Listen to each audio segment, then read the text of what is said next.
میں ہوں R J Shabbir گل۔ ہماری گفتگو ہو رہی تھی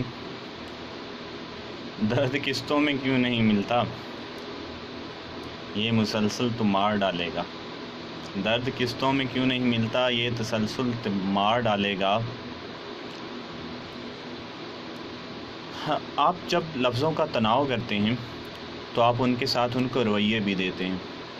کبھی کبھی اگر آپ سخت لفظوں کے ساتھ بھی بڑے مثبت قسم کے رویے اپناتے ہیں تو وہ لفظ اتنی تکلیف نہیں دیتے۔ بڑے لوگوں کو کہتے سنے ہیں، یار میں نہیں اسے بلاؤں گا کبھی بھی، اس نے میرے ساتھ بڑے سخت لہجے میں گفتگو۔ اس کا مطلب وہ لفظوں کی بات نہیں کر رہا، وہ لہجوں کی بات کر رہا ہے۔ الفاظ کی اپنی ہی ایک دنیا ہوتی ہے،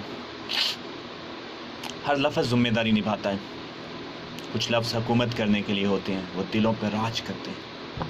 کچھ غلام لفظ ہیں، کچھ لفظ آپ کی حفاظت کرتے ہیں، اگر آپ ان کا چناؤ کرتے ہیں نا تو آپ کی جان بخشی ہوتی ہے۔ ہر لفظ کا اپنا ہی وجود ہے۔ جب سے میں نے لفظوں کو پڑھنا شروع کیا ہے تو میں یہ سمجھنا شروع ہوا ہوں کہ یہ امن کی بھی علامت ہے اور جنگ کی بھی علامت ہے۔ کچھ لفظوں کی ادائیگی نے دنیا میں جنگیں کھڑی کی اور کچھ لفظوں کی ادائیگی نے دنیا میں امن پیدا کیا۔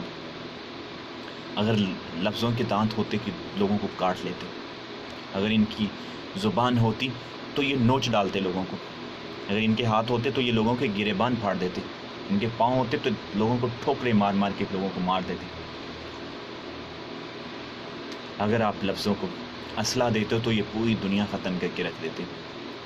انہیں ادا کرنے سے پہلے بڑے دھیان سے سوچیں کہ آپ کے لفظ کسی کو توڑنے کے لیے ادا ہو رہے ہیں یا کسی کو جوڑنے کے لیے۔ بڑی اہمیت ہے آپ کے لفظوں کی۔ بڑے لوگ بن جاتے ہیں کسی کے اچھے الفاظ کی وجہ سے، اور بڑے لوگ تباہ ہو جاتے ہیں کسی کے چند ایک الفاظ کی وجہ سے، اور ساتھ تلخ لہجے کی وجہ سے، رویے کی وجہ سے۔